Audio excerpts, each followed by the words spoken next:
In recent days, Cuba has witnessed rare protests erupting in various cities, including Santiago de Cuba, driven by frustrations over prolonged power cuts and food shortages. The Cuban people have taken to the streets, demanding basic necessities and expressing their discontent with the current situation. The Cuban government has accused the United States of stoking these protests, claiming that external forces are seeking to destabilize the country.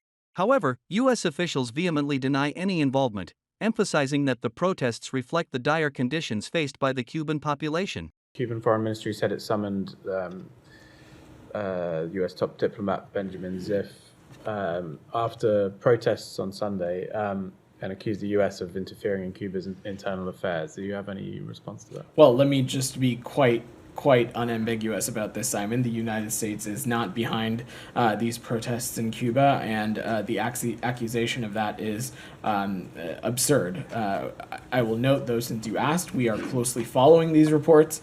Protests across several cities in Cuba yesterday called for electricity, food, and fundamental freedoms. I think what we are seeing is a reflection of the dire situation on the island.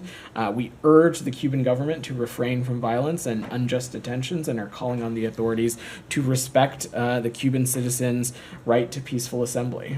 As tensions rise between Cuba and the United States, the voices of the Cuban people call for solutions to their pressing needs and a path towards a brighter future.